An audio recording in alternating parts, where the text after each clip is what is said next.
ఎప్పుడైతే పార్టీలో లక్షలాది కోట్లాది మందితో పట్టణాల్లో, మైదానాల్లో, అడవి ప్రాంతాల్లో దోపిడీ వర్గాలకు వ్యతిరేకంగా వర్గ పోరాటం కనుక కొనసాగినట్టయితే ఇంతటి పెద్ద ప్రజాపునాది కలిగినటువంటి పార్టీని, ఉద్యమాన్ని కగారు కాదు ఇంకా మరేదైనా కానీ ఓడించకుండా ఉండేది.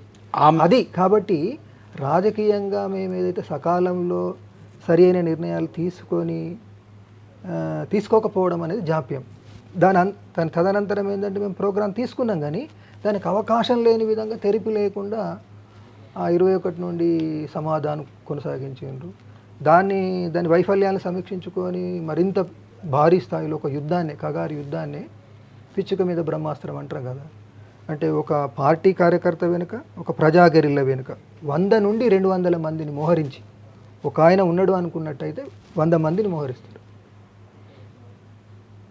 అట్లా అంటే కనీసం 2 వలయాలు, 3 వలయాలు, 4 వలయాలు, ఇది సైనిక దాడి. కాబట్టి అంటే ఒక చిన్న గెరిల్లా సైన్యాన్ని నిర్మూలించడానికి దాదాపు దేశవ్యాప్తంగా చూసుకుంటే 8.5 లక్షలకు పైబడినటువంటి పోలీసు, పారామిలిటరీ, తర్వాత కమాండోలు, రకరకాల కమాండోలు, భారత సైన్యం, వాయు సైన్యం, ఇవన్నిటిని దించి యుద్ధం చేశారు. ఇది సెకండరీ మా దృష్టిలో. రాజకీయంగా సకాలంలో ఒక కార్యక్రమాన్ని, నినాదాన్ని తీసుకొని ప్రజల ముందుకు వెళ్ళకపోవడం అనేటువంటి పొరపాటు ప్రధానం.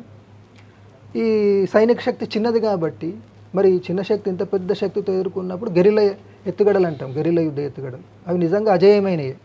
దాన్ని కూడా మేము సరి అయిన విధంగా ఆచరించలేదు. అంటే అప్పుడు మేము రిట్రీట్ కావాల్సి ఉండే, చిన్న చిన్న టీములుగా విడిపోయి విశాల ప్రాంతాల్లోకి రిట్రీట్ కావాల్సి ఉండే.